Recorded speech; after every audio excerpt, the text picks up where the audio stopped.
Bring on the Lions. Caleb is cooking. That's right. We're spinning it at least slightly positive on this Bears Monday. 5 losses in a row and all. Matt Eberflus, big week for you. CHGO Bears starts right now.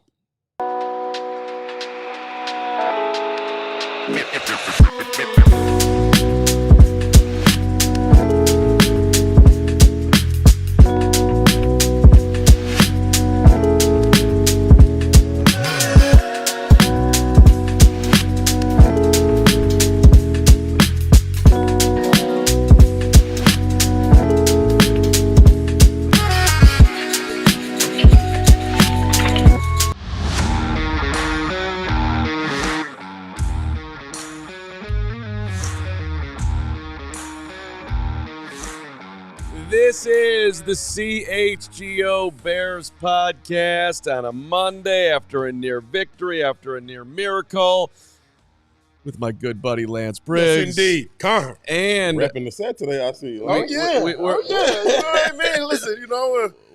We I don't know what, we just kind of, we wanted to show Lance and me first, but we love you too, Herb Howard. You look adorable. You're ready to go. Yes, you are. After they show y'all, it makes me look better. So it's cool. Yes, it does. Yes, it does. So there's a ton to do today.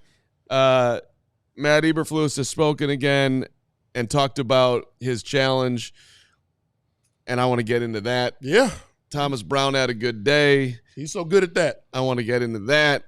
Kevin Warren, what's going on behind the scenes? I want to talk about that. It's his show. Exactly, and we got grades that the professor is out and he's gonna be cooking. Yes, he is. So and Michael Maddie Carm's hair looks like the Flus all disheveled. First of all, yeah, this is beauty right here. Right. Do you see? Do you guys see dishevelment? No, it's looking like it's supposed to look. It looks more Richard Gere-ish. Thank you. I like that. Thank you. Distinguished gentleman. Pretty woman, huh? woman right here. I'm about to pick up some of the top talent out there. I like that. Yeah. Some of the top talent out there. I'm about to drive a Lamborghini. The and go Bears down. keep this up. They're gonna be picking up some of the top talent out there. They're getting closer to a top 10 pick, and that was not in the plan. All true. All right. Look, there's a lot of different places for where we could start today, but I think the most important thing is that look, a day later. Yeah. And Lance, you have been, I would call it, the most grounded person. Thank you, Carl. Well, yeah, I'm going to call you grounded because some people say you're hating. I'm not saying you're hating. Herb, you're in this one too. But the season has become about the QB. The QB had another big-time day. Yes. Yeah. 340 yards, couple of touchdown passes, doing it in the biggest moments, firing it down the middle to DJ. And I was thinking, though, when I went to bed last night, he kind of did do it after the defense went prevent at the end of the game. I mean, they had 16 points, and then they scored a lot late. But maybe that's, hey, points on the board are points on the board. He did it when they had to have it. Yeah. I am curious if you are feeling like, oh, this dude right now with this OC, this feels like it's built to last. We're going back to back here. I already see the look on your face. I'm not a put the cart before the horse type of guy. Okay. I like to see us get better each week. I like to see progression. And yesterday was I saw progression. Mm-hmm. There were still things that he needs to work on. Absolutely. That's for everybody. It wasn't a perfect game, but I saw the thing in Caleb that I've always seen in him. And he is absolutely trying to win every down. And he's a fighter.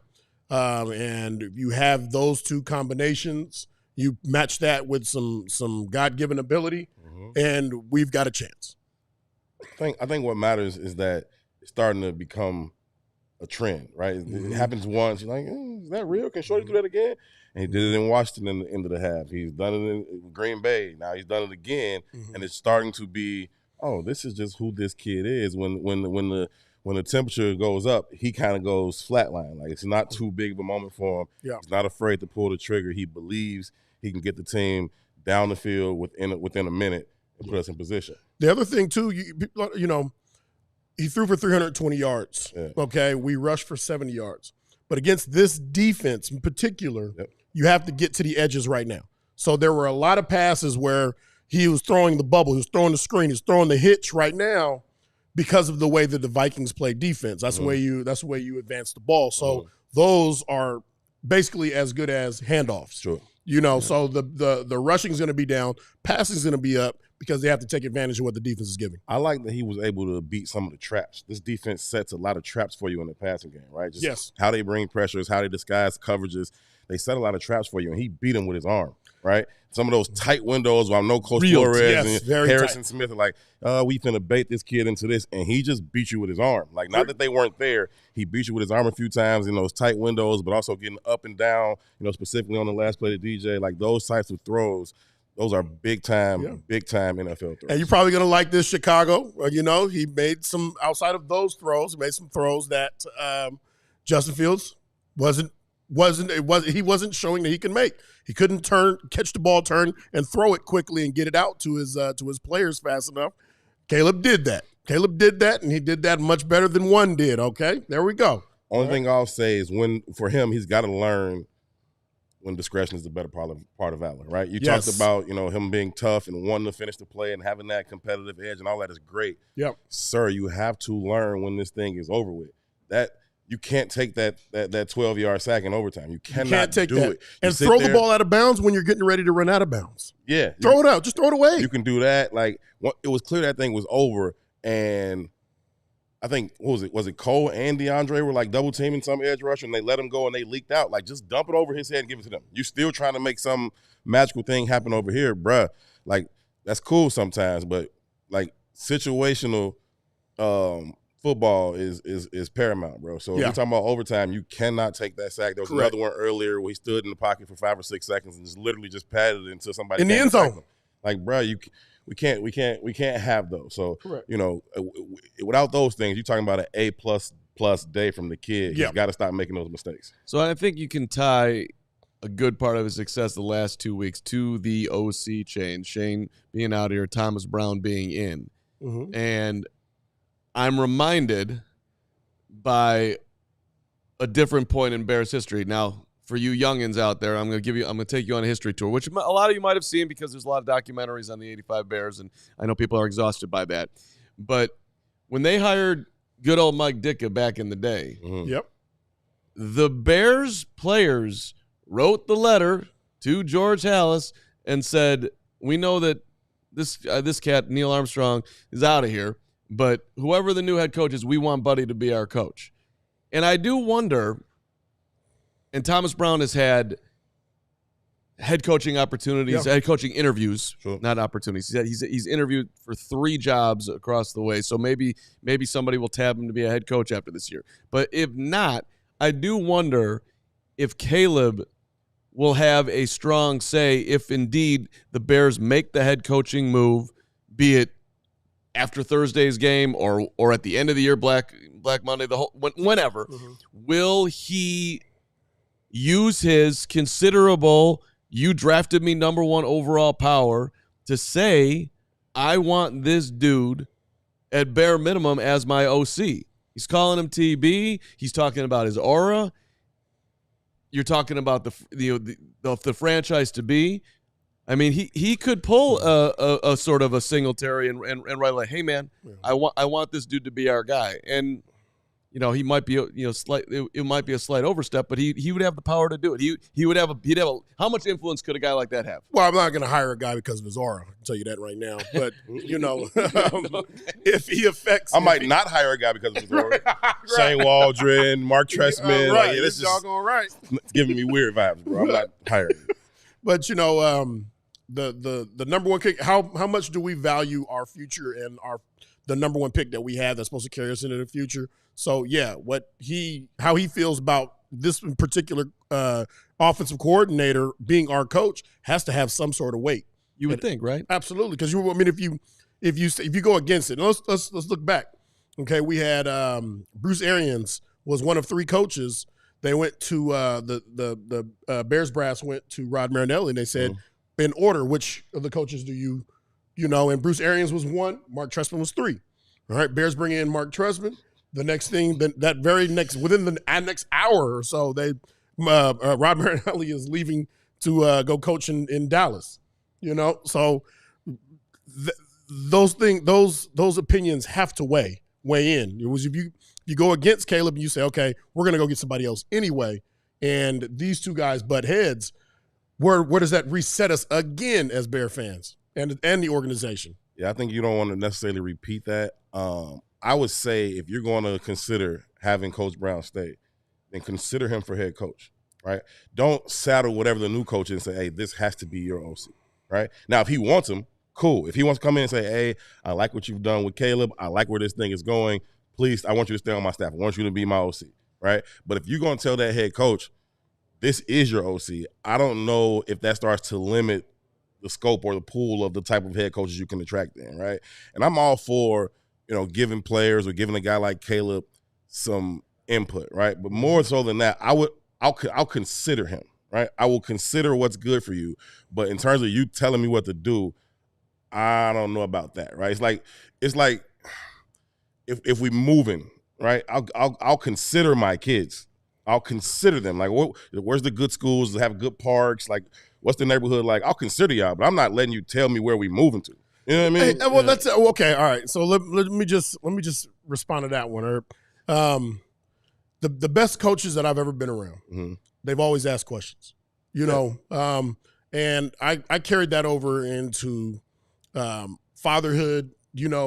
Fatherhood and coaching. I always ask, hey, do you like doing this? Is there something part of this that you like? Did you rather do it this way? Would you rather do it that way?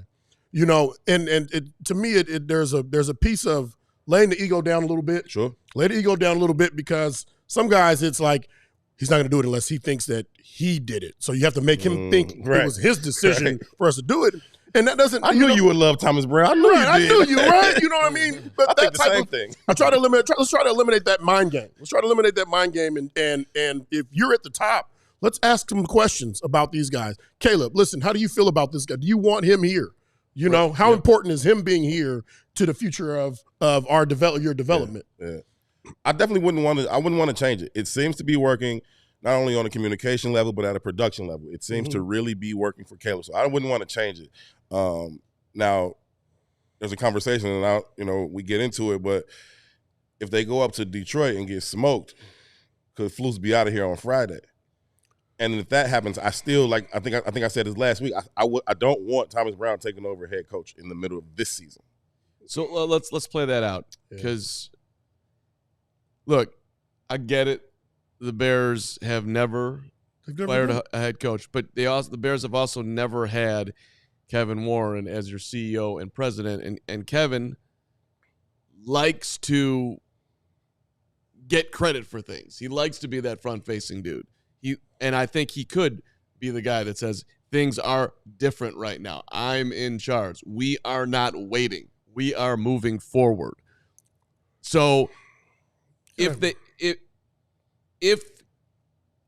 it goes south on Thursday, like most people think it's going to, and maybe goes south in a big way, and the Bears decide that Kevin just decides, I'm doing this, and hey, I'm the biggest guy in this room. Ryan, I want to do this now. And they're looking at their roster of who they're gonna promote. Do they go to Thomas Brown and say, dude, do you think you can handle both of these things? Because I can tell you that I have from a good source, a good authority, that Ryan Poles was a big reason why Thomas Brown is here.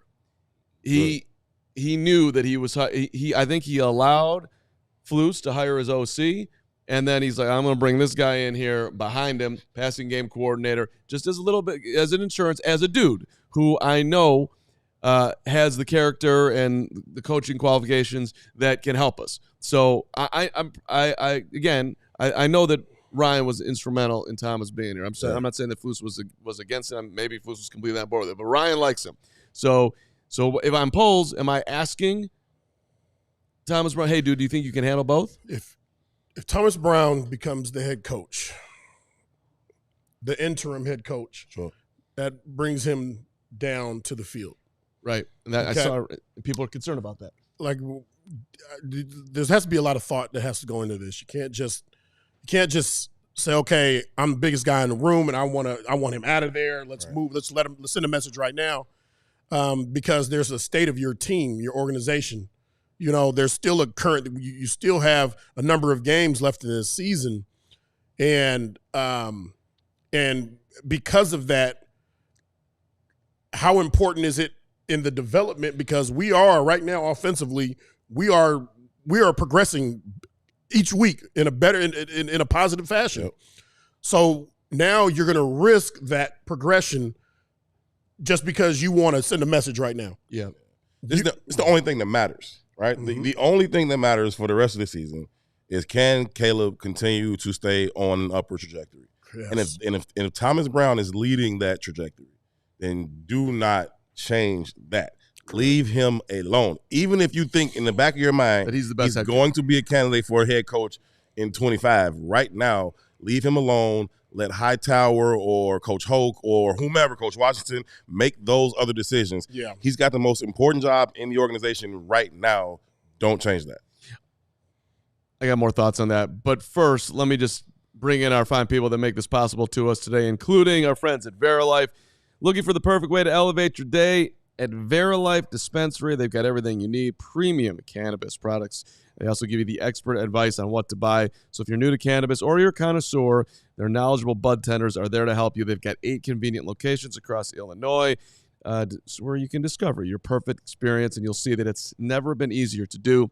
Verilife proudly offers a price match guarantee, ensuring you're going to get the best value by matching local competitors' prices on eligible products. And when you mention the code CHGO25 in store, you're going to get 25% off one regularly priced item. You can also, by the way, shop online at verilife.com. Shout out to our friends at Verilife. And also, shout out to our friends, my guys, at ComEd. I just love our friends at ComEd doing such great things for the world. ComEd can help businesses save money by becoming more energy efficient. You might not know that, but yes, it's true. It's the energy efficiency program that can help find up to 35% in energy savings. Businesses, all you have to do is sign up for a free facility assessment at comed.com/biz. If you're not doing it, perhaps you forgot the website, comed.com/biz, comed.com/biz. ComEd.com/biz. That should get you right there. ComEd.com/biz. Terms and conditions apply. Offers are subject to change. Actual savings will vary by customers' energy usage and rate. The ComEd Energy Efficiency Program is funded in compliance with state law. I would ask him, I would go to Thomas Brown. Dude, we think you're the best leader on the staff. And maybe you don't have to say that part of it. But I listen, this guy, he has interviewed for head coaching gigs with 3 NFL teams, the Dolphins, the Texans, and the Titans. He had 2 interviews with the Titans, all right? This is, you talk to people about Thomas Brown, his history, leader, impressive on a million different levels. And now you got the quarterback talking about his aura. I mean, the Bears could use an aura at head coach, despite what you guys just said about aura. We could use somebody who's got some damn ass aura around here. So I would. I'm all for it. I'm for aura, but I'm with Boogie just saying, like, we're not hiring him for his aura. For his aura. No. I got it. But I would ask him, hey, dude, you're glowing. We need somebody to glow. Can we get a glow around here? The Last Dragon. That's the only glow you're gonna get around. I mean, catching with your teeth. We don't have glow up there right now. There's it's a gray cloud. It's exactly. And I've been watching Bruce lately, man. Remember, he had turned that little bit of a corner, and he would always open up the press conference with a joke. Corny or not, he was right. You know what I mean?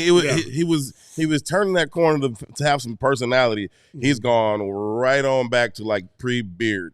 Well, and by the way, Bears, look, I could have told you 5 seconds after hearing Matt Eberflus that this ain't the guy. It was obvious.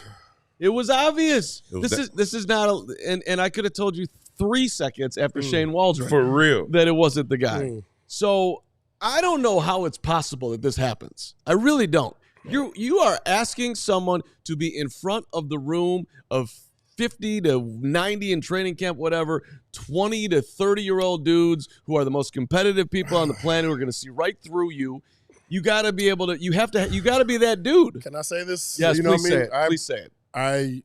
I actually didn't think that he was a good fit when I heard the name. I was like, and the Bears' new coach, Matt Eberflus. I'm like, what? But then I knew about his history, and I was like, wait, hold on a minute. Got to get a guy a chance. Got to give a guy a chance. Cover two. Right, we're gonna, you know, and I know we're doing this, you know, but and he has done a good job with the defense. You know, obviously not trending well as of late. Right. But once you heard the interview, then it kind of solidified how you kind of felt about it. It was obvious, which is scary to me because kiss my Converse. Your job is to figure out who you have confidence in that can lead and is smart and is innovative and can handle the media and all the things. That I don't know. I listen. I've spent a lot of time in the growth world. I've worked out myself. I feel like I understand people. Yeah. To me, it's not that hard to identify dudes who can be that. Like there has to be a ton of interviews of Eberflus before he became a Bear, before he was the head coach of the Bears in a big loss, or how he handled I'm going to bring you in for this interview. Let's break down a couple of these right here. I've got about 4 interviews of tough losses. I've got one good one. All right, this one you were good. You know what I mean? You're candid. You know, you threw a few jokes in over here, but this one right here in particular, right here, this one right here. Tell me why you explained it that way. You really got to you got away from the point, and you said, listen, this one you were detailed. This one you said we got to look at the tape. I need to know what kind of coach you're going to be. I like that, bro. You know what I mean? I like that. I hope that's a component in their hiring process. I really like that. I don't know how you spend any amount of time talking to Thomas Brown and spending an equal amount of time talking to Shane Waldron and be like, that guy's getting the job. Right. And I don't know how you do that. And that's my whole point in this. Look, I haven't sat in front of Thomas Brown, but I've listened to him. I've seen his reaction. This guy is compelling. He is, and the NFL is seeing it too. It gives you a feeling, man. And when you're a football guy, like there's just a feeling, and it doesn't have to always come from the head coach. Doesn't have to be that guy. There can be more charismatic guys on the staff if you have like that CEO type head coach, right? But if you're talking about I'm going to call this side of the ball or that side of the ball, I'm going to you need to be able to command guys, right? And you can be quiet elsewhere, but in those rooms, right. You know what I mean? You've been in those rooms, and you've heard Coach Marinelli talk outside of those rooms. He gonna say what he got to say, but in those rooms, I've heard he's different. Like you hear what the man is saying. And correct us if we're wrong here, Lance, because you're the most qualified here to talk about it by a million by miles. Far, right? You need to have that in a guy, right? You have to be able to respect who's standing up there. You got to you have to have a standard, and the best coaches don't waver their standard for players. You don't waver your standard. The players have to live up to that standard. You know what I mean? And that also it infuses where the discipline's going to come from. It infuses where, how we go about things. It infuses, guys that are going to be leaders. Guys are going to step up because you're going to say, hey, listen, this is the way we do things. I need you guys to ensure that each guy in your positions are up to our standard or playing up to our standard. We'll handle that, coach. Yeah. Right.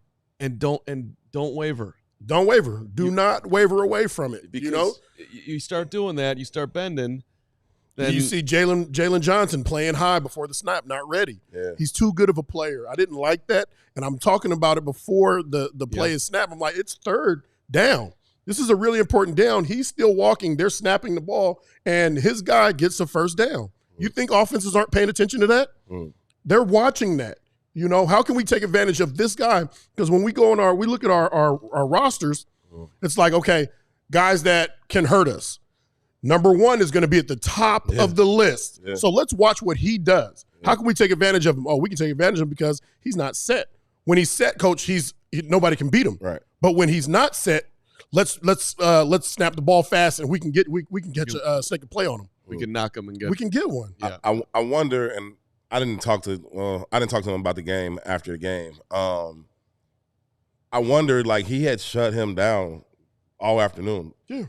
Jet had 1 for 7 in the fourth quarter. 1 catch for 7 yards. Yep. And Jaylon being the competitor that he is, but also Jaylon kind of like he circles that game. He's like, man, we haven't had a chance to go up against each other for a while. And he's like, oh, he got 1 catch for 7 yards. I'm kind of winning this thing today. And then, but, you know, the game is too close for you to lapse for one play. It's too close for you to have 1 lapse. And, you know, that happened to him last week. Now, he tripped. You know, I'm not saying it was a lapse last week against Christian Watson on that 60-yarder. Right. But you know how the game can change on 1 play. So let's go all 65, 70 snaps with intense focus. And like, hey, Reek, bruh, I like Tyreek. Like, I think he's a good kid. I like the dude. But yesterday, again, he's on the sideline. Like, I don't know if they showed or talked about this in the TV copy or what, but this was after one of those punts.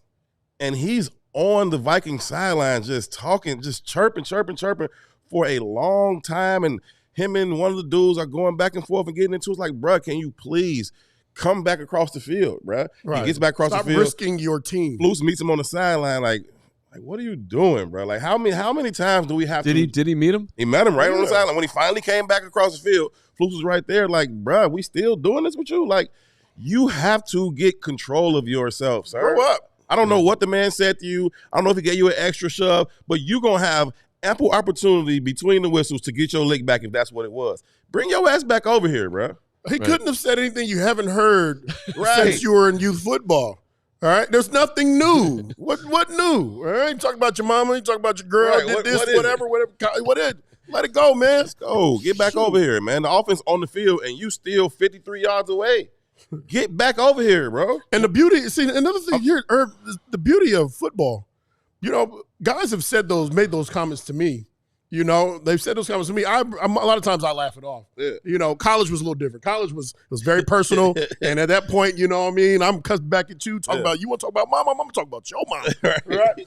In the league, I realized something. I was just like, you know what? You know, that's funny, man. That's funny. That was a good joke about my mama. Okay, I got you. I'm going to be on the field this next play. All right? Somebody in your uniform is going to pay. If I can't get you, I'm going to get somebody.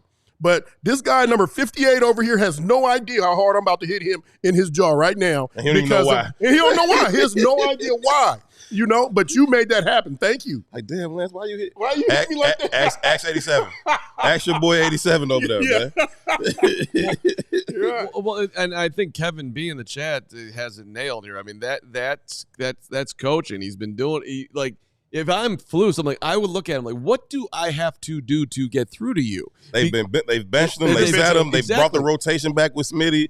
Like, what is it gonna take for you to just lock in? I think he's immensely talented. He's got great size. His arms go to the floor. Like, he can scratch his knees standing up. Like, he's physical, competitor. Bro, you have to stop doing that. And it's always one dude like that on your team. It's like, we got to control you. We have to control you. We got like to corner's defense. It's the toughest position in football. Agreed. It takes an immense amount of confidence and discipline to play this game and play out in space, especially in today's game. For a lot of these young men that are coming up playing this position, other than quarterback, of course, before y'all started. Yeah. But it's in order to play this position, sometimes there's a level of talk that is required to get into the receiver's mind to see if you can pierce something out of the receiver to give something away. There's a mind game that goes on out there that I have a lot of respect for. You know, I have a lot of respect for it, and I think it's necessary for some great corners to be that way. They be having their own game out there. Their own game, it's a game over here, but y'all having another game out there. But outside, when the whistle is blown, the play is over. So there's nothing more you're going to do right now, but hurt your own team. All right, we got a zillion more things to cover, including Briggs' grades. But first, let me give a shout-out to two more of the people that are making us possible here. One is Game Time Picks. Thank you to Game Time. Game Time Picks giving you the best stuff by filtering out the fluff to show you only the incredible deals on great seats, so you don't have to waste time searching through thousands of tickets. Game Time Picks gives you the all-in pricing, seat views, lowest price guarantee. They're going to give you 110% of the difference. You find the same ticket in another section, another website, they're going to give you that price plus 10%, which is super sweet. Dope. That's you got to love that. And look, they make it easy. They take the guesswork out of buying tickets with Game Time Picks. You can download the Game Time app, create yourself an account, use the code CHGO. You get $20 off your first purchase. Terms apply. Again, create that account, use that code CHGO, $20 off. Download Game Time today. What time is it? Hey, Game All right. And also to our friends over at CHSN, doing a great job getting off the ground. CHSN, your home, the Chicago Sports Network, your home for the Blackhawks, Bulls, and White Sox, broadcasting over 300 live games for the Hawks, the Bulls, and the Sox. And they've got also a full line of original Chicago-focused sports content. Chicago based, Chicago built, Chicago to the core, bringing it to every corner of Chicago across 77 neighborhoods and beyond. At CHSN, Chicago's coming first. Visit chsn.com for more info on how to watch the Bulls, Hawks, and Sox games all season long. All right, Professor. Is that time? I think well, actually, let me play one thing, and then we'll get to the professor. Okay, this might inform the professor, although the professor doesn't need any information because he's the professor. I am the information. But so the Bears had a great moment yesterday, almost, when Caleb found Keenan Allen, 30-yard plus play, but even though he was wearing the white shoes, the replay official was able to see that he was out of bounds. Yep. It got overturned. All right. Now Sam Darnold finds Jordan Addison for 69 yards, also on the sidelines. Yeah. And Matt Eberflus throws the challenge flag. There's no evidence whatsoever that he was out of bounds. And so Flus was asked about it, and we have the yesterday, and then now he was asked about it today. Yeah. 24 hours later. Mm-hmm. Plenty of time to think about it. This was Matt Eberflus's response, which I really am flustered. I'm clusterflused by. Here, this was the flus. First of all, I threw the challenge flag because it was an explosive. It's 69 yards, and our defense did a wonderful job of stopping them. There for a field goal. I was really pleased with that part of it. But again, when that's an explosive there, we want to make sure that we want to throw that flag. Again, I understand, sideline and all that stuff, cameras and all that, but they've done a good job of replay assisting, coming in and working with that. But again, I think it's always warrants a challenge when you got that big of a gain. If it was 6 yards, no one would care. If it was 15 yards, I don't think you would care. But at 70 yards, it's worth it, even if we don't have the best look that we want to have. Okay. You sound exhausted listening to that. Well, he's just wrong on so many levels. It's nauseating. First of all, do you have the evidence that he was out of bounds? Because that is when they were going to overturn it. Not because it's an explosive play, and therefore, because they got a lot of yards, this is the time that we can just take a chance even though we don't know anything. Dude, you have to have the evidence, all right? And where are you getting your evidence from? And if you're not getting the evidence, if you guys are clueless, then that's a huge problem there. And the guy that's giving you the evidence, this is the same guy that's been giving you the evidence since you got hired? Because he sucks at his job. Good Lord. There should have been a fire of a name that nobody of us know about. Right. Like, hey, Bears just fired Lincoln Johnson. Yeah. They're like, what is this? Apparently he's the guy that gives them the information on the replay. Come on, man. And Flus. And look, if you have the job here, or you get the job at Stevenson Junior High School, if there's replay, dude, if it's a 6-yard play and you have evidence that he's out of bounds, throw the damn ass flag, dude. Right. What are you talking about? If it was 6 or a 15, that's not the point. Yeah. The 6 yards could have been for a first down. Come on. It's the same ass thing that you said, kind of silly sort of. Those 13 yards didn't matter on the Hail Mary. Yeah. Everything matters. Everything matters. Every play matters. The only thing that matters is was he inbounds or was he out of bounds? And if you have evidence that he was out of bounds, throw the flag because you'll get the yards. Yeah, I don't like making a decision based on the result, right? If he's out, he's out. Throw it or don't throw it. I thought it was close. Not that he was out close earlier, but I think like that third or fourth step of the sideline seemed close. The Keenan one, white shoes seemed close too.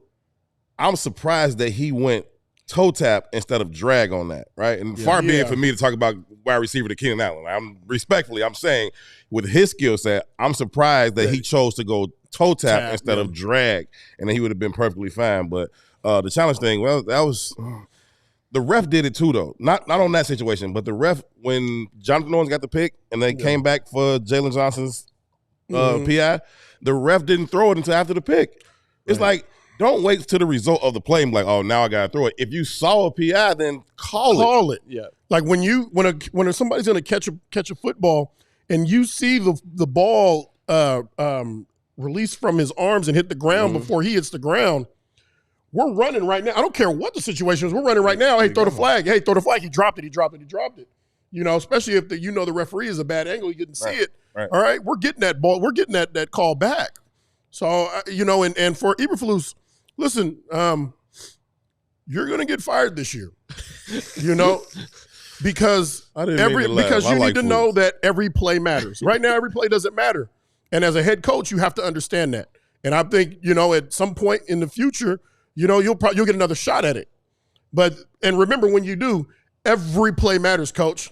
Be prepared. Well, and also, look, you had this whole thing about you didn't want your players coming out and talking in the media, and people have got to own their, and the players came back at you. Well, hey, like, we're going to say when we're wrong, you got to do the same thing. Dude, own it. Shouldn't have thrown the challenge flag there. We didn't have good evidence. I got to look at myself and how I can be better because I haven't won a challenge in a year. So clearly I'm doing something wrong. Now, it's hard to throw yourself under the bus that bad, but that's where you're at for coaching words. When are we going to get to the 4th and 4? After Professor or what? We want to talk 4th and 4. You just teed it up. Let's go right there. Because that thing was the most egregious thing I saw on Sunday. Like, what is that, bruh? It's 4th and 4. You have to make the decision of whether or not you're going for it on 4th down before 3rd down. It influences what your OC calls on 3rd down. So now the fact that y'all got this confusion and your quarterback and center are on the field at the same time as your kicker and holder, that's a problem. Y'all are confused. DJ Moore said it twice today. In the press conference, in his radio interview early this morning, he's like, I didn't know what was going on. It was just confusing, right? And so now you're getting to the point where the players aren't even trying to protect you. They like, what the is this, man? You have to make that decision before 3rd down because you help out your OC and you help out your QB. The damn play came in too late. You need your rookie quarterback to get up, especially against this Flores defense. He needs as much time pre-snap at the line of scrimmage as he can possibly have on a huge 4th down play. And y'all got him rushing up there. He barely heard the damn play. Might have called the wrong play. Right. Throws a quick speed out short of the sticks. Like, I don't even if Keenan called it, I don't think it was a first down. That was a trickle down of a failed challenge. So now they're short a timeout. They don't want to burn a second timeout and only have one. It all goes together. Everything matters. Everything matters. Every doggone thing matters. Well, let's rewind. Let's rewind back to because and nobody asked in this. I wish that well maybe I can get it later in the week. But is Caleb empowered? Hope brought this up yesterday, but it's an interesting question. Is Caleb empowered to call timeout there? Is it? It doesn't seem like he is because. He didn't want to burn the timeout because they had already done the challenge, so they'd be down to 1 for the half, and it's still early. But in that situation, it's a huge play. You've got to call timeout when it's that messed up. It's not and he should have called it himself too, for the record. The coaches put the players in too many crappy situations. Yep. They put them in so many crappy situations that you can't even lie for him anymore. Can't. You know what I mean? So when DJ was asked the question, I don't know what the hell was going on. I don't know what was going on because he doesn't. He can't even protect you from yourself no more. Hey, I don't know. He was playing the game. I don't know. We go back last week, right? And this was just something I had a conversation with Caleb about at his locker at Hallis. And I said, hey, I'm just curious. You talked about Thomas Brown getting the play calls in much faster, right, than before. I said, after the Keenan throw, before the kick, did Coach Brown already have the play in to you? He's talking about with 30 seconds left in the game where they ran the clock down. Yeah. And Caleb said, yeah, we had a play. We had a play called before the decision was made to kill the clock and attempt the field goal. There we go. Like, there's no coordination here. Your OC is ready to go with the next play to get this thing closer. Your quarterback is ready to call it, and then y'all like, wait, should we? Never mind, let's just sit on it. And that's just happening too many times, bro. You got a head coach responsible for 6 or 7 points in any given football game. They keep losing these games. You cannot keep finding reasons to excuse this behavior. I like Flus as a person. I think the dude is cool. I rock with the dude. You cannot continue to be the head coach of the Bears if you're going to cost us football games with these. We're not talking about difficult decisions. This ain't we're talking about, hey, do you have a person up there that's competent enough to tell you he was not out of bounds? Well, but what you just underlined is the biggest underline. It's the biggest. Like, it is happening too fast for him. He can't do it in the moment. You could sit there and do all the things, and so you have your hits principle and be where your feet are. But in the moment when you gotta act and you gotta think, it's plain as day that it's just moving too fast for him. Carm, I don't think there are a lot of coaches that can just do it by themselves in the moment. Okay. You're right. When I say that, that's fair. They're surrounded by coaches, good minds that are all repeating or saying something. Either two of them are saying the same thing. One saying something different. One saying, "Well, what if we don't get this, coach? What if we don't make it here on get this first down? If we don't get this first down, and there's only going to be a minute and 5 seconds, let's use that 2 minute. Okay, let me move that." So it's minds bouncing these ideas off each other. Good minds, but if you don't have those minds and you're set to think of all of it by yourself, and you're the head coach and you're the defensive coordinator, you're not going to get all the. You're not going to be sharp. Yeah, the system has to be in place. It's a great point. Correct. Well, but that comes down to empowering people. Yep. And when you see just the clip that we played a second ago, that a day later he's defensive about it and he's trying to come up with some reasoning. It's an explosive play. That's why we threw the play. You have to wonder, is he defensive with the people around him, or does he empower them? Hey, tell me, let me know if we should be, get me ahead of the curve here on whatever decisions are coming down that I might not be seeing. You have to have a certain level of confidence in yourself to empower the people around you to help you when you know that you have blind spots. But if you think you have no blind spots, it's going to cause a problem. It seems to me that he's lacking in a lot of self-reflection here. Yeah, that's what good leaders do. Like I said, to me, the head coach being the CEO of this team, this operation, you have people in place. If I'm the CEO of the company, I've got somebody that's VP of finance and marketing and sales. Right. Y'all bring me this information, then I'll decide. Right? Yeah. I can't get all this information. You know what I mean? That can't be on me. So, put people in place that can help you with those situations, collaborate with them. Mm-hmm. You should already be in talk to Coach Hightower about, where we can or cannot kick from, what hash we want this thing on, where we need to get this thing to. You should already be talking about, are we going for it on fourth down? And for you and Thomas Brown to not be on the same page, either on the last play against Green Bay and on the fourth down yesterday, it's just inexcusable, man. And that's another one too. The Richard Hightower thing. Hey, did you guys talk about moving on the right hash? No, we didn't talk about that. We didn't even talk about it, dude. Yes, you talked about it. Of course, we talked about it. We talk about everything. We just decided that we didn't want to take the risk. We kicked it from here. Doesn't know how to answer it. Doesn't know how to. Just can't. We were. I was with Dave Tobe and he's walking by, and our special teams unit's on the field, and he walks by us linebackers. He was like, "Hey, they're getting ready for a fake, right?" So all of us, we all get up and we go to the sideline. I'm like, "Hey, well, how do you know it's a fake? You know, he's like, look at all their kickers. All of their guys are lined up on the side. They're never lined up on the side. They're lined up because something is going to happen. Wow. You know, and so, you know, when you look at everything matters. He pays attention to everything. So he's also a coach that would say, listen, we have a kicker. He kicks it low. It's going to be a problem for us. We've got to get it on the right hash, and we've got to get it at least 5 more yards close to the end zone. You got to have a feel for the game, right? So yesterday they go analytics on me with the 2-point conversion stuff. Yep. I don't like it.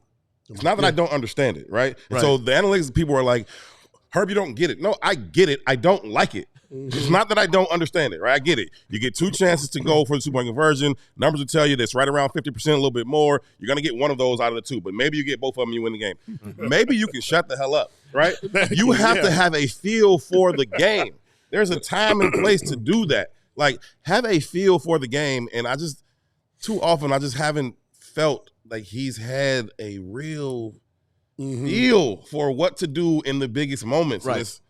It's a pretty special thing to be the head coach of the Chicago Bears, and not only be the head coach of the Chicago Bears, but be one that can win in this city, because the city will love you forever. It is not an easy task, and it shouldn't be just given to anyone. On that note, let's do it. Cue him up, get it up. Professor. Go. Knock it down. We are going Leg up here to the man. Impressive. By the way, I'm nominating. I don't think he wants the gig, but I'm nominating him to at least be considered for the next Bears head coach, our professor, Lance Briggs. Yes, the professor is back. Yes, he is. Yes, he is. Put no B+. There's no way. B+. That is the lowest grade I've given this year. Well, Professor's got a hell of a job. I can tell you that right now. He's not taking on any coaching jobs, but he is handing out grades.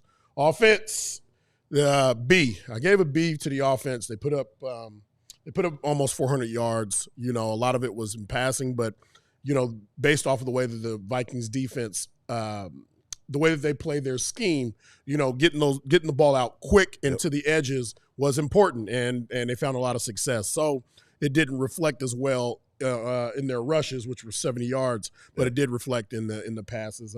I saw Caleb progress. Yep. Saw him progress. Yep. He didn't make all. He still there's things he still got to get better. He still got to get better at. You know, there were still some accuracy things. A lot of his receivers drop balls. You know, Keenan drops at least 2 a week. That is getting weird, man. It's weird, right? Yeah, man. And they're very catchable. There was I know one in particular was a first down if he catches it. You know, but either way, they're drive sustaining opportunities. Yeah. You know, the third down, you know, they were a little bit less than 50% on third down. They were good on fourth.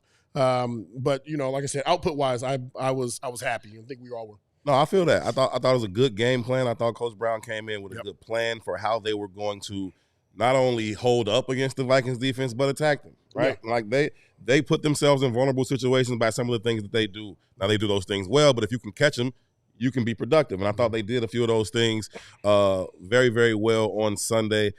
He did have one curious call to me that I didn't like it at all. I can't remember if it was 3rd or 4th down. He threw the screen to Keenan. Yeah. I'm like, what are we? That was a backwards play. What's that? What's that, Coach? I didn't like that one. You're gonna have that. That's gonna happen, though. Yeah, no, for sure. That's gonna happen for sure. That was like one of the only ones I didn't like. I thought, like you said, we continue to see the development of Caleb, which is most important thing. He played a really good game. We talked about some of the sacks that he took. Can't continue to do that. He's been doing it all year. He's got to get that fixed. Coach has got to get it fixed with him. But I thought they did a really, really good job, like you said, using some of those screens and quick throws as an extension of the run game versus the pressure package that you need to do some of those things. So I thought, you say B? I said B. Yeah, no, I'm rocking with that. I'm rocking with that. 27 points. I never mess with the professor. No. I'll never quibble with your grades. Well, I can tell you right now that if Alex Brown were here, he would agree with me 100%. Oh, no doubt. Oh, there's no doubt. No doubt. But let me ask you this, though. If you had to grade the offense's first half and then grade the offense's second half, how would you give each of those grades? Ooh. Those are 2 very different grades in my mind. Yeah. Even separating OT. Yeah. Let's just say second half. You know, second half to me was we're in the minus range. You know, in the first half, it's a D minus range, which averages out to about a B. I like it. Yeah, I like it. They scored first, which is first time we've done that right all year. Only the second touchdown in the first quarter. I like it, Professor. B for the offense. Not surprising. F for defense. Woof. All the way to the yeah. I mean, give it way too many points, way too many yards. You couldn't stop the run again. You know, which is very disappointing. They were in two tight end sets, and they were able to run the ball outside the box, which to me, you know, means that we're not getting our linebackers downhill fast enough to set edges, or our safeties down fast enough to set edges. That's a little bit disappointing to me. If anything, in this system, a single gap system, we should be able to plug everybody in each gap and stop the run at the very least. Would you be blitzing more, Professor? Yeah, well, especially late. They kept on sending 4 and. Yeah, you're gonna have to. You're gonna have to if you can't get there in 4. But that's something that you'll recognize. A lot of times you'll recognize that in the preseason, because preseason is when it's most vanilla. So that's when you're gonna find out, can we rush? Can we get home with Can 4? we get home with 4? Right. You know, and if you don't see that there, you're like, okay, we're gonna have to be more creative with how we create pressure. All right, we're gonna have to send 5. We're gonna have to disguise 5. We're gonna have to send 6. We're gonna have to disguise 6. You know, and just to make sure that the ball comes out on time. The ball's not coming out on time. And you guys, we've all been here. We've seen it. The defensive backfield takes a huge hit. Yep. All right, we can't be opportunities. We can't jump routes. So we have to find a way to get the ball out on time. It's all about timing with defense. I think they did a good job early in the season. They're kind of disguising and bringing some of those pressure packages. Mm-hmm. And they brought them at good times. They brought them from good places.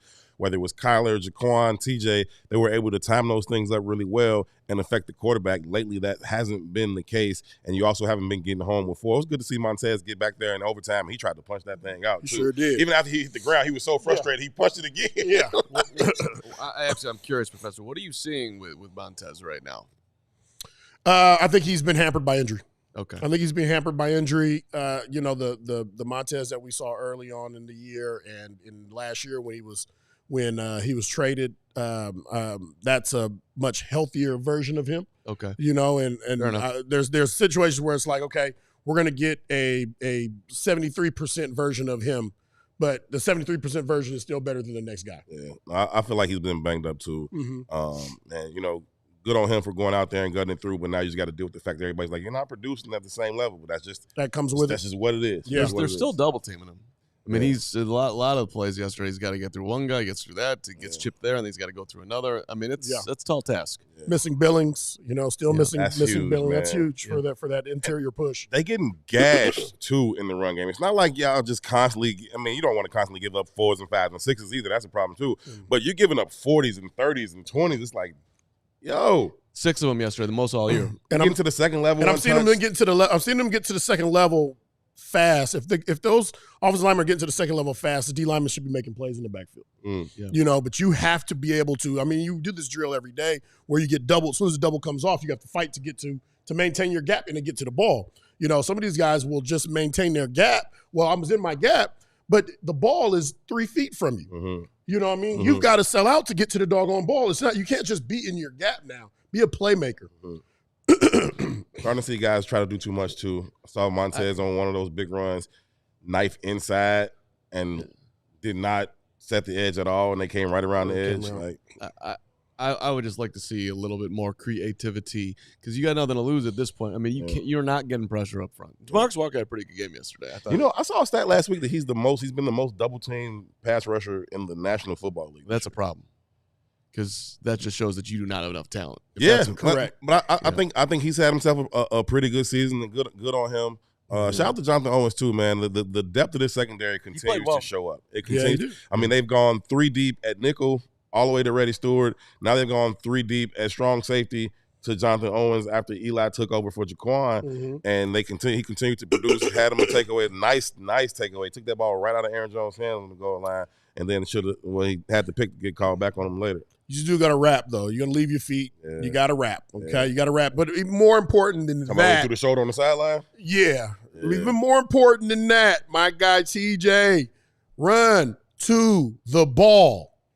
Okay? Do not assume that because Jonathan Owens is jumping and it looks like he's going to take down Jordan Addison, that the tackle is made. No whistle was blown. Yeah. No whistle was blown. TJ did slow up. He slowed up. He slowed up, and he was throttling down. If you're running to the ball, he breaks that tackle. He goes down right there. Yeah. Changes the game. Truth. What else we got? Oh, sorry, brothers. We got special teams. Yeah. You guys know this. This was going to be the lowest grade of the week. F-. All right, F-. We had a muffed punt and another. Somehow they realized, everybody knows, we have a low trajectory kicker, blocked kick. And a leaky interior. Leaky. Lord. So I got to tell you, Professor. Talk to me, Goose. Yesterday at the tailgate, we had some amazing people showing up. Okay. Missed you, Herb, but you've come. So was Sunnyside over there? Sunnyside was over there. Okay, there we go. I knew they were there. They were there. But so my guy Thomas, who became a diehard last Friday, and his buddy Greg brought their sons Devin and William. And Thomas is a professor down in St. Louis. Okay. And he wanted me to tell you, Professor, that there are no D- and there are no F-, but there is an FQ that you could use as a new grade. And the FQ means you failed because you didn't show up.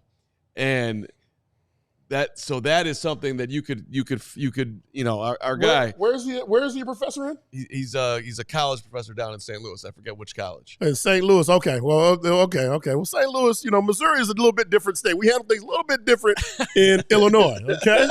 It's the land of Lincoln, baby. Okay. FQ. Okay. Who are you suggesting didn't show up there, Carm? Well, I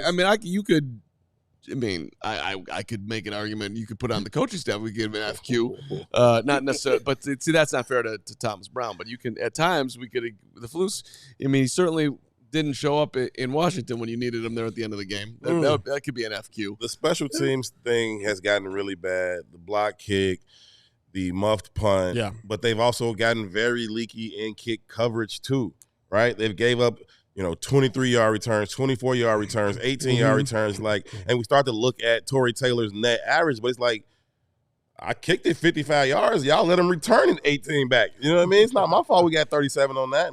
Right. It's, the coverage, which is usually good, has not been. I know that Jaylon Jones is on IR, and he's usually in tandem with Josh Blackwell to get down there. I think they're two very good gunners.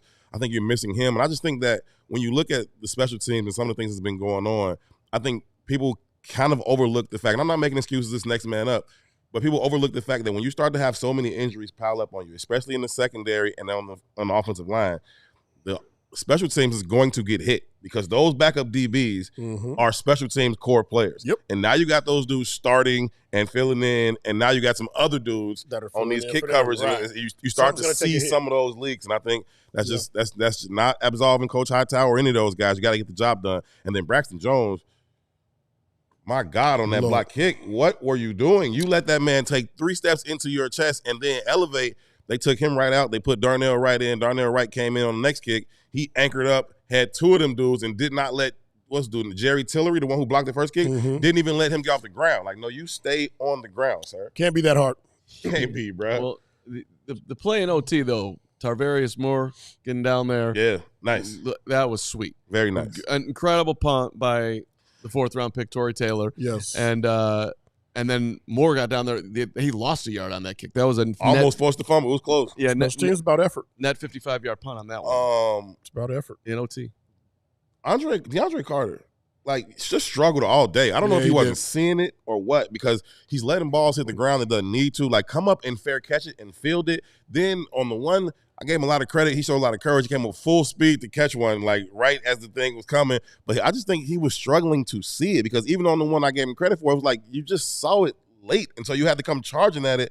And then the other ones you let hit the ground and cost you some yards. You had some space on one that you fair caught, and then obviously you had the big one that muffed and turned into a touchdown. You can't. I don't know what his deal was yesterday. I just don't think he was seeing it well. Off day.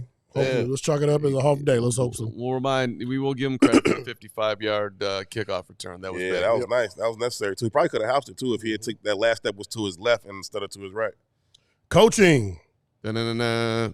This gets a D. Thomas Jones saves this grade. And I think we can all agree that the progression of the offense, putting up 27 points, is worth not giving a straight up F. Thomas Jones, congratulations, you saved this one. 100%. Like it's like when your teacher going off on everybody in the class, like, only person that did their homework was Lance. And it's like sitting there like, yeah, I did, man. Like that's it. Like that's it. Everybody else failed. There ain't a whole lot to talk about. We've talked about all the problems, man, that happened with the defense, the offense, and the decision making, not the offense, but some of the decision making in those critical moments. Yep. And we certainly talked about special teams. So I think it'd be hard to give anybody else other than Coach Brown anything better than failing. Yeah, and interesting week for Coach Brown here, going up to Detroit on a short week with I don't know. We keep on hearing just little rumors, little thoughts from just people that are around it, thinking that this if it goes south on Thursday. I mean, that's what happened to Nagy. Remember that Thanksgiving game? There were reports coming out. Oh yeah, he's going to get fired after the game. Yeah. It turned out not to be the case. Now, whether the report was true or not, I don't know, but that turned out not to be the case. Yeah. We'll see, man. If they go out there and lay an egg and get smoked like they certainly could, I would imagine it's a possibility. I'd still be surprised. I mean, that was a bad Detroit team that they beat that day, 16-14. This is a very good Detroit team that they're 10.5-point underdogs in. That's how long was Ted Phillips the president? 20-plus years. 20-plus years, right? Yeah. Which would be hard to say, okay, because in his time, nobody was fired during the season, right? And so the question would be, before the president that was before him, was there a coach that was fired before season? I mean, because it's going to transcend, even if it's because we're saying we've had a bunch of GMs.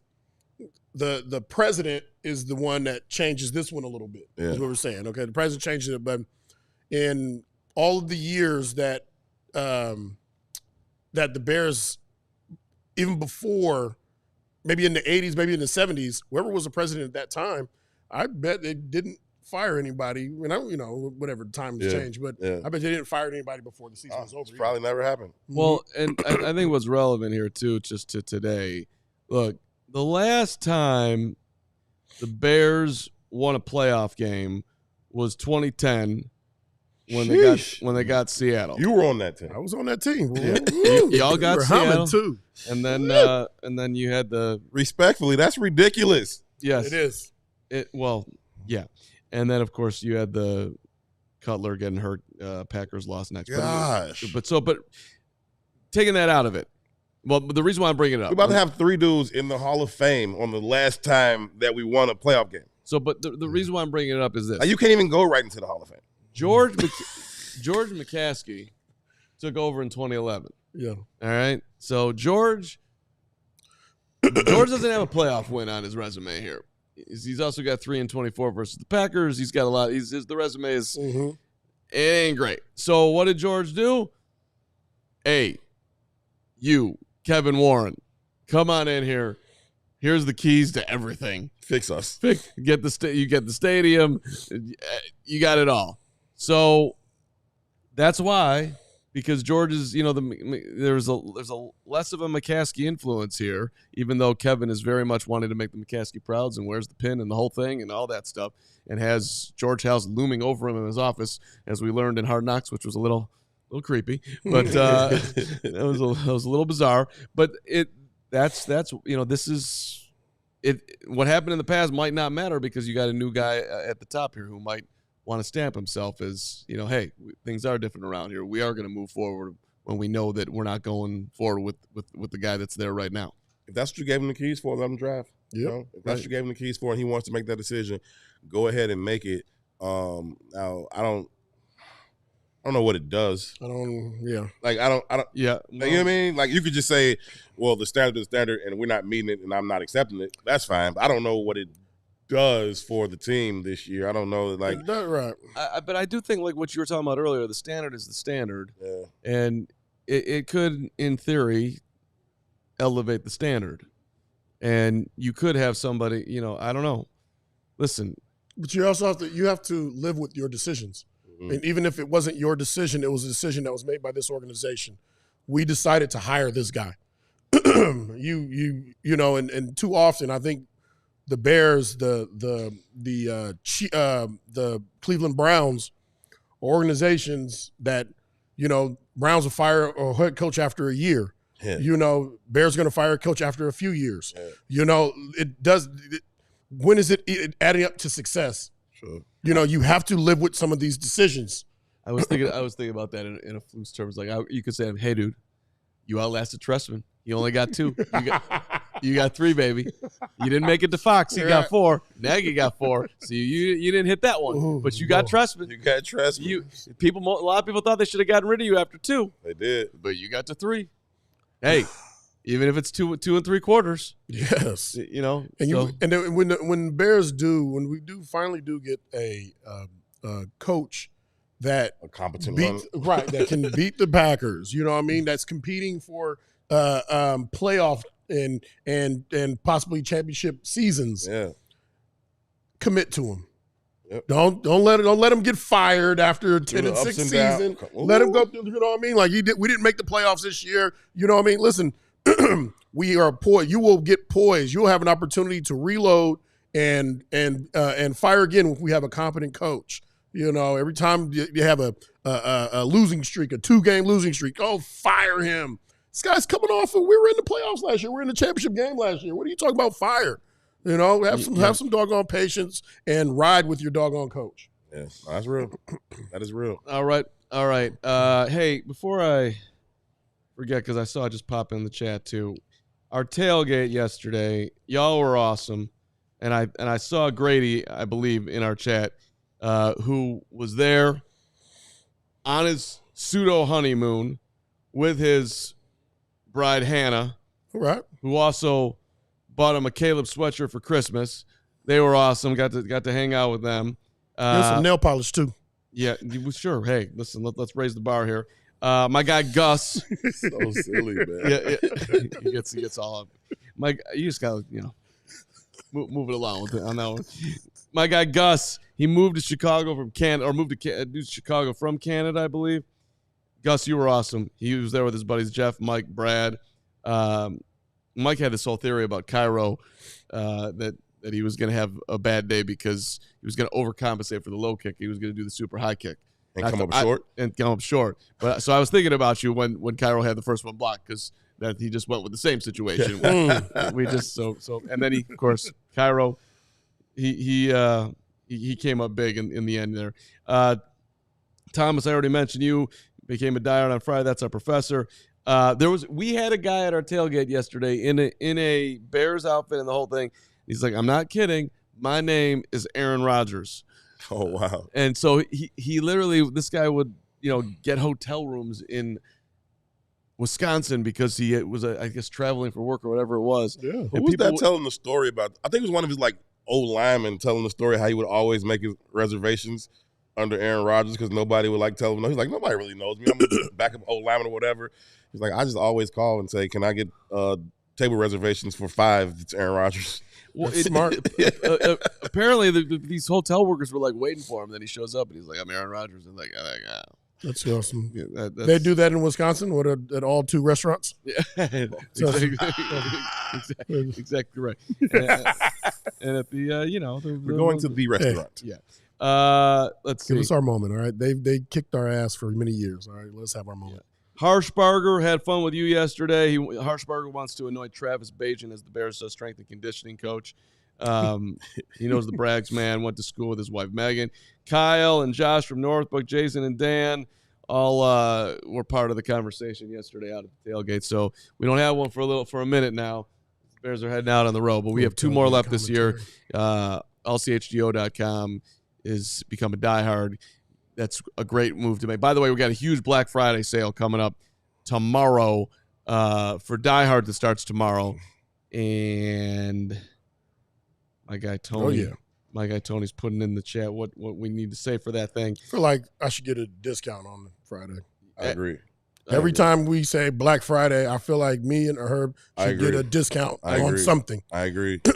Black Wednesday. All right, fine. There we go. Discount day. It's the only time black is used for something pseudo positive.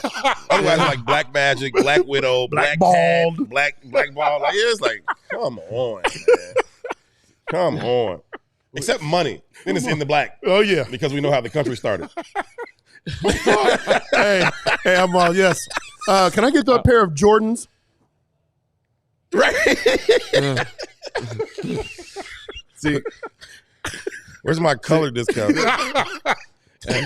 As the white man on the show right now, I'm just hanging out. I think this is important content that needs to be out there. So y'all, I keep going, underlining it. I mean, you didn't even mention that Black History Month. Why do they got to go February on that? Why can't we get a 30-day? Why can't we even go 31? I'll take the 30. I'll take my 29 days on leap year. That's messed up. You should have been the full month. That's complete.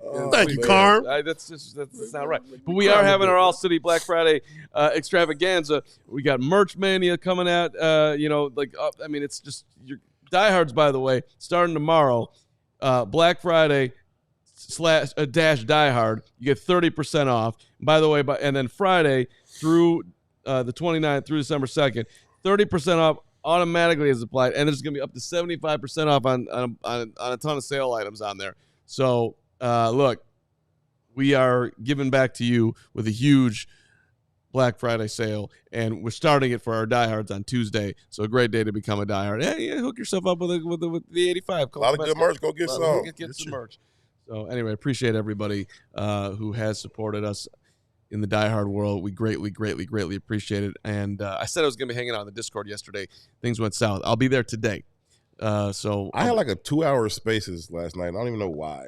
I saw you cooking on that. Yeah, I was rewatching the game, and then I was like a little bored. I opened it, and people started fouling in. We started talking. They were saying some good stuff and some not so good stuff, and ended up going for 2 hours and some change. I saw. Who did I see from here that was jumping in there?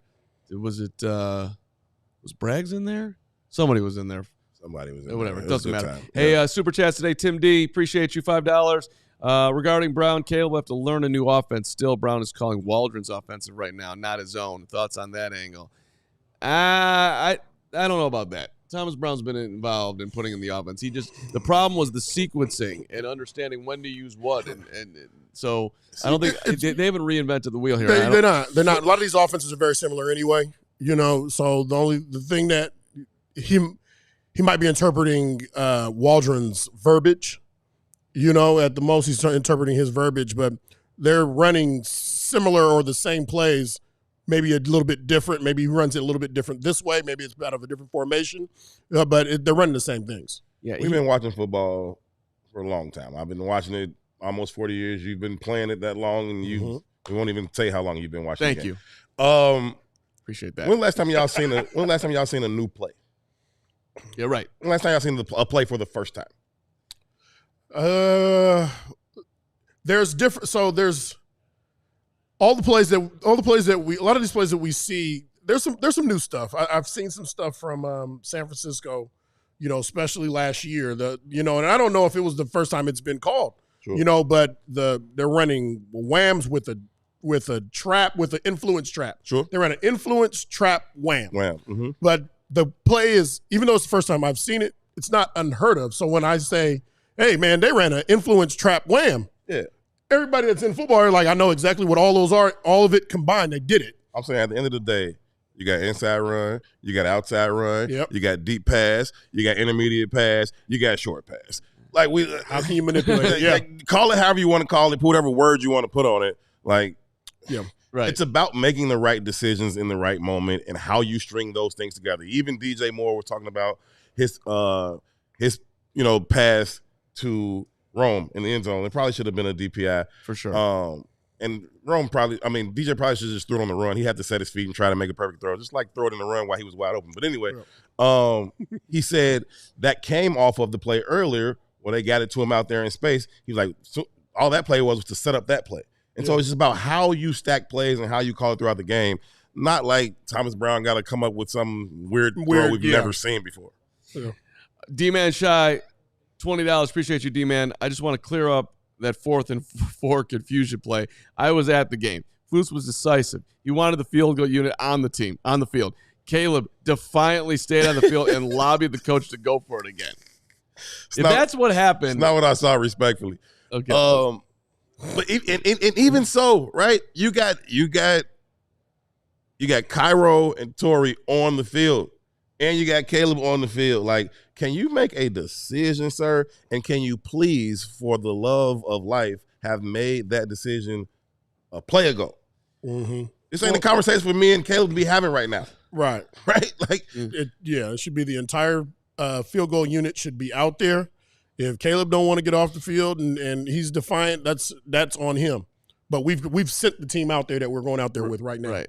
You know, you're going to cost us if you don't get your ass off the field. Right, and then you're going to have to answer for that, and Yep. you'll be a bad teammate and all There the you things. go. Chris Choi, $5, got a question. The, quote, process of polls for his coaching hire and inability to get talent both on the offensive and defensive lines needs to get pressed more by the fans and the media. Look, this all will get kicked upstairs along the way here. Yeah. Flus is the first stop.